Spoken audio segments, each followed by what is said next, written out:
Hello and welcome to Podcast for Students, brought to you by Jobs for Students, a free weekly newsletter which helps you find jobs around your campus as well as internships and graduate jobs all around the UK. If you haven't signed up, join 10,000 others who have signed up for free at j4s.careers. My second guest is Farrah Bruke, otherwise known as the Grad Coach.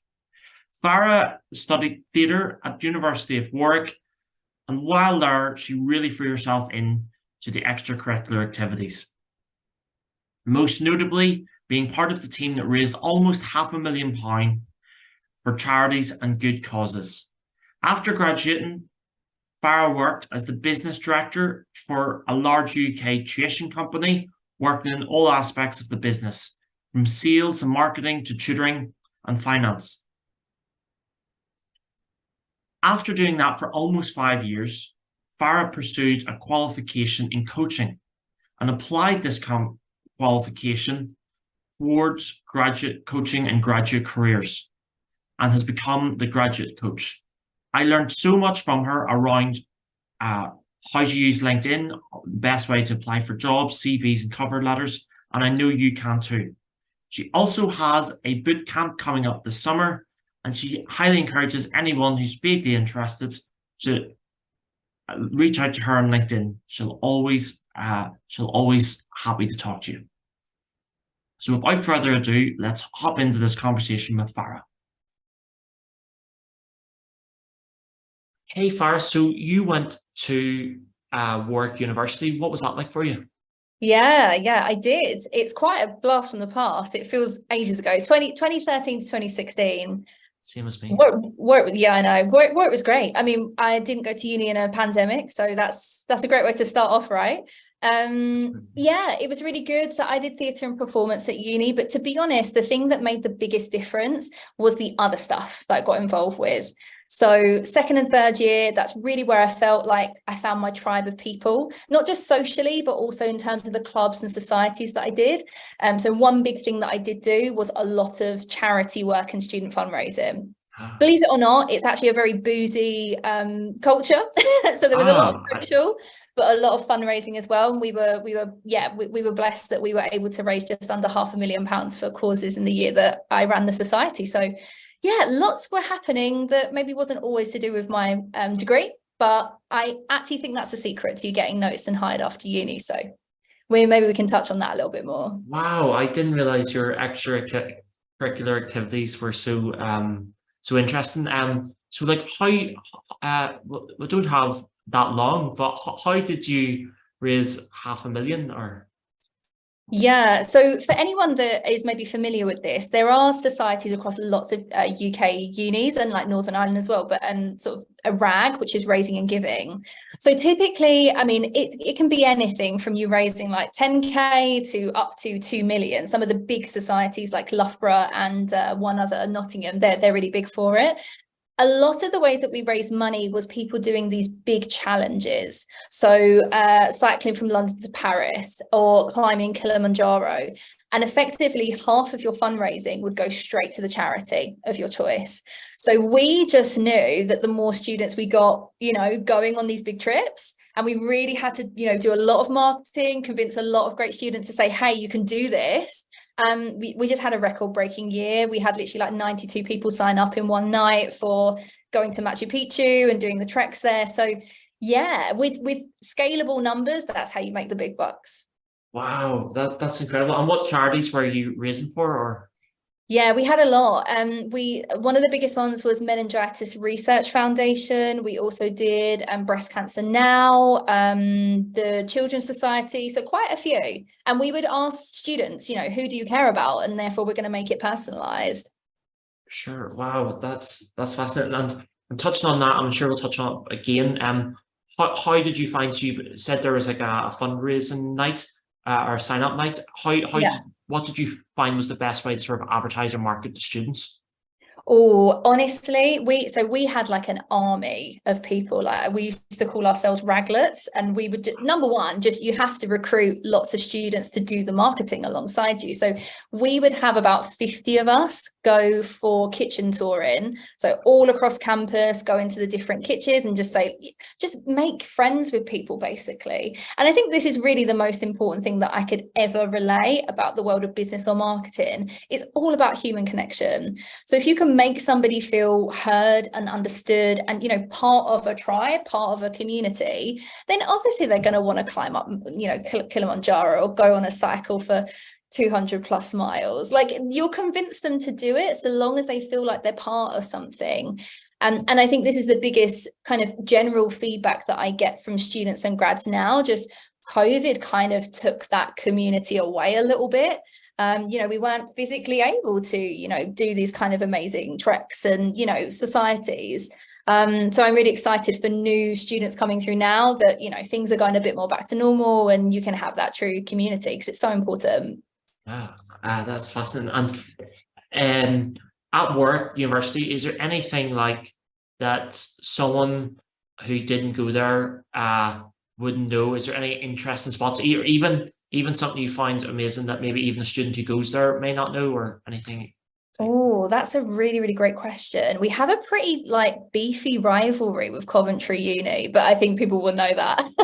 At least it was when I was there. I think just the fact that we have really a lot of societies. I think it was 250 when I was there, but no doubt it's got bigger now because every year I actually joined the sort of societies federation that we had, and we would vet any new societies that were coming through. And every week, every month, students had an amazing new idea of, we want to dedicate it to the Office Society or some other appreciation society. And yeah, people could find their place, and it's just a really, really good thing. Oh, wow. I was going to ask what is an interesting society, but I think the Office Appreciation Society is an interesting I'd sign up. And after all of these extracurricular activities and you graduate, what did you do after university? Yeah, so 2016, it was the summer that I graduated, and I was quite lucky that a lot of the fundraising stuff that I did, I actually took on a leadership role quite early, only being 20 and 21. So I was able to then get myself into a graduate scheme that was all to do with management. And that was a game changer because in this particular company, you would rotate around everything like finance and debt collection, marketing and sales, leadership development, and also recruitment. And that bit always fascinated me because I started running really, really soon into my own career, assessment centres, interviews, vetting CVs and cover letters. And I just began to realise that it's not the best candidate who gets hired. It is always the best communicator. So that's really kind of my calling when I work with students and grads now, because it is all about how you tell your story and how you frame your experiences.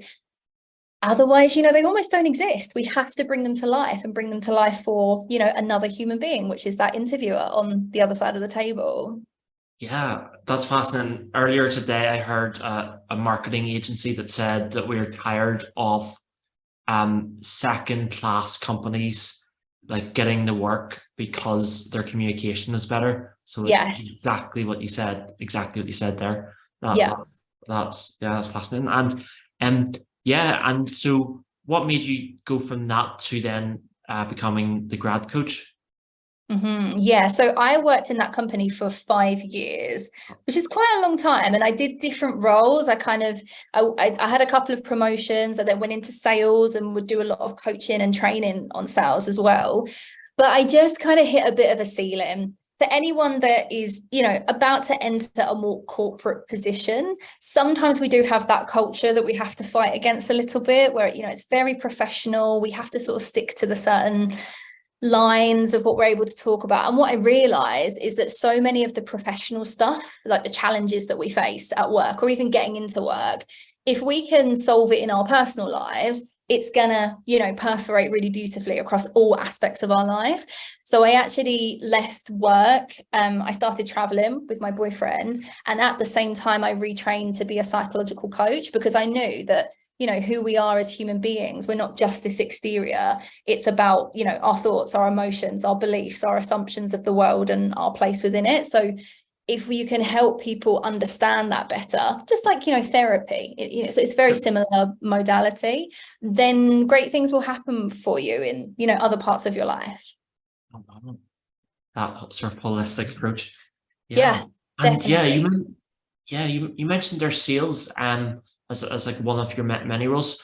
What would you say to graduates who may or may not want to go into sales? What did you notice? Because I know maybe one of the preconceptions I know that I certainly had was that like sales was just going around knocking doors selling vacuum cleaners, when in actual fact, there's a whole industry, and that's a really good profession to be in.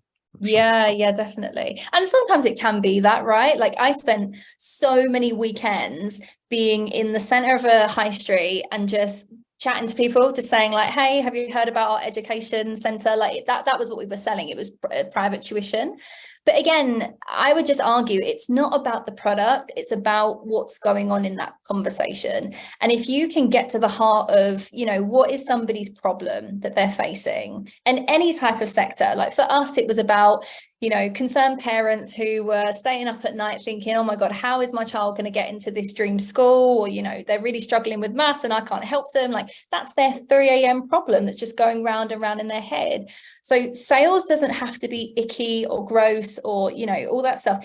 All you're doing is just saying, hey, you've got this problem, like a genuine problem.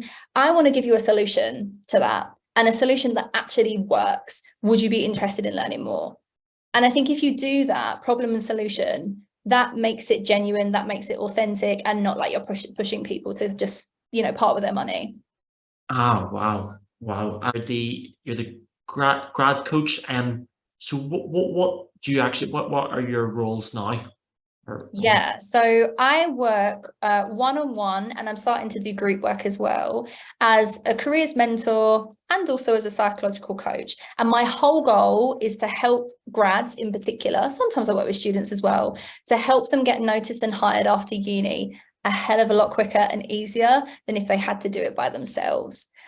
Just to give you a stat, in 2022, the average graduate was taking anything from 6 to 18 months to get themselves hired. And we don't know what kind of role that is, right? It might even be a role that they're not even that happy with. The average career accelerator client, so that's my online program that I run, they typically nail it in 2.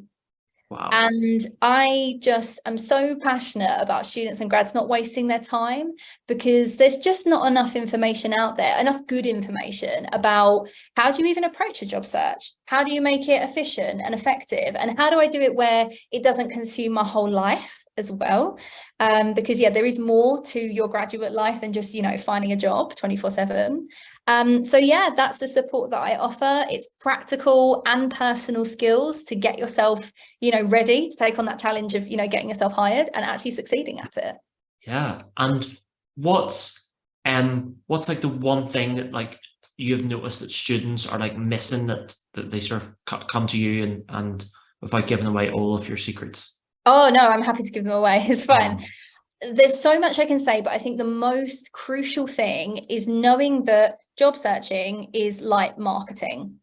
So what typically I see is a student or grad with all the best intentions have one CV that they're plastering to about 100 different companies. The problem with that is that you're not speaking directly to any of them. So you actually might get 100 rejections from one fairly okay CV. What we need to have is a tailoring process, because just like in marketing, we zoom in on a particular audience and we make it relevant to them and what they're looking for and the problems they're facing and just who the ideal candidate would be to them. Wow. And yes, there's going to be things in common, but all those 100 companies are going to be a little bit different. They're going to have their own unique mission, some unique values, some big things that actually matter a lot to them in terms of like skills and qualities that they really need to see in that candidate. So fine if we start from something like a master CV, like, a general format, but we do want to tweak it and change it so it actually resonates with that company. If you do that, that is literally the biggest game changer, because you will get through to far more next rounds, and then you can start to win people over in, interviews and assessment centres. But you can't do it without tailoring. That really has to be your first step. Wow, that's interesting. And just as you said, that there had a bit of a light bulb moment, because you always hear like, I applied to 100 jobs, I applied to 200 jobs. Yes. But maybe the reason why, and then you got all of these rejections. Maybe the reason why you got all these rejections is you applied so many, therefore you didn't have the time to tailor the CV, as you said. Absolutely, you're spot on. Yeah, and that's kind of not a red flag, but it pricks my ears up when I hear that, because I think, they're spraying their CV everywhere and they're praying it's going to work. And those type of prayers don't get answered. That's just like the hard, cold facts of business. Like, you've got to make it so that it's meaningful to the person that's going to read it. If not, it's just a piece of paper. Wow. And with the if they're getting second round interviews, what like sort of advice do you have for like the interviews? Is there anything you have? Definitely. I think, again, we need to split it into two things. So we have our logical argument for being hired, and then we also have our emotional argument for being hired. So logically, this is about, can you do the work? And they're always going to want to know, like, what are your previous results, or where have you used these skills before? Basically, if you were put in the role now, can you give us some certainty that you would get some good results for us? So we're going to have to talk about that kind of stuff. And that's really just bringing our CV to life. But then on the other side, we've got that emotional argument. So not why should they hire you, but why do they want to hire you? Like, do they actually feel like they can have, some good crack with you, to use, maybe a phrase that you might say, or my dad might say, because he's Irish as well. But yeah, do you know what I mean? Like, and people say this a lot, it's a little bit cliche, but, could you sit, on an aeroplane next to this person for the next 6 hours and not be too, annoyed about it? So we have to recognize that this human being is more than an interviewer, and we want to build rapport. We want to have some type of connection, and we want to also tell our stories in a more compelling way. So that takes a little bit of storytelling and just opening up a little bit more about who we are and, where we're coming from. And I promise you, people, well, this is just marketing psychology anyway, like, people buy with emotion, then justify with logic. The hiring process is the same. People hire with emotion, then justify with logic. Wow.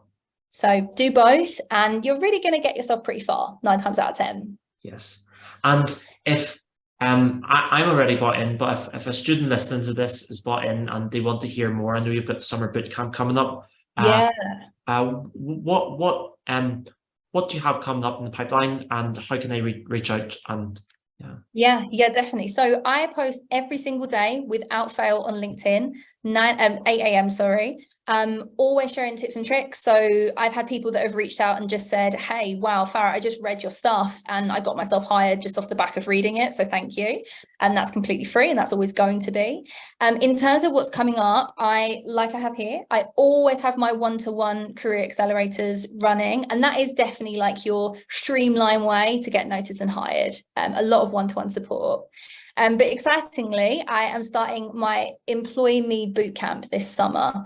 So a community of students and grads can come together, and we're going to have weekly masterclasses on literally everything you would need to possibly humanly know to get yourself noticed and hired. And one other thing is that if you're looking to, go into your third year at uni and you're looking at grad schemes, this is going to be the perfect opportunity for you, because obviously you're going to be looking at doing your third year and starting to put in those initial applications. If you can just master this stuff now, then you could have a role waiting for you when you graduate. Not a problem if you don't, but if you're really someone who's thinking ahead, the bootcamp would be a really great opportunity to get those skills in now. Wow. And I've got one small question and then one sort of deep question to end on. So you mentioned there LinkedIn, and I like your daily sort of schedule. I didn't realize it was every day at 8 a.m. But I've been reading it and it's been fascinating. How do you advise graduates to use LinkedIn?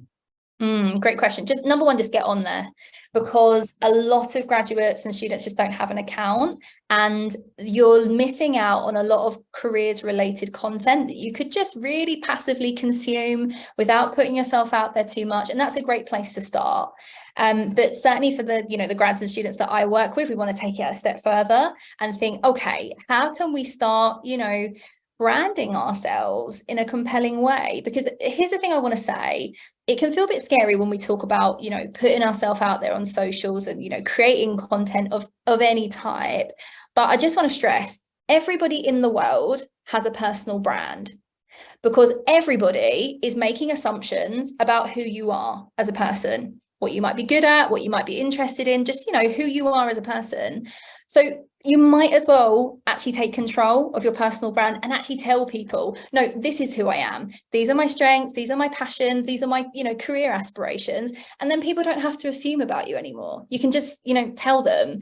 And that is a game changer, because 99% of people who are on LinkedIn won't do this. Like literally in 2022, to be in the top users, the top 1% of users, all you had to do was post once a week. Wow.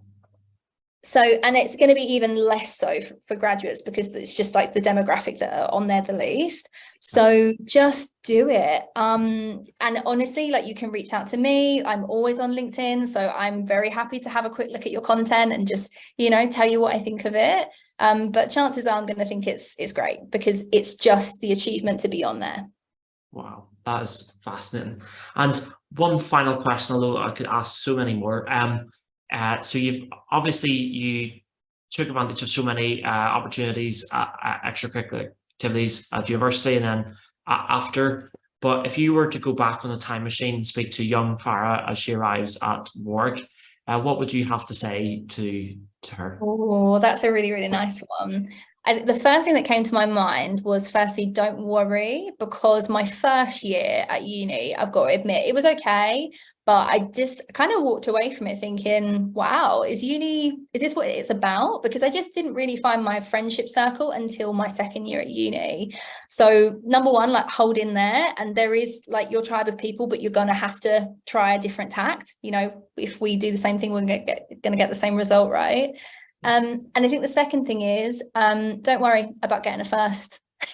Wow. I gave myself such a hard time, and technically if I'd handed all my stuff in on time, I think I actually would have got a first, but it doesn't matter either way.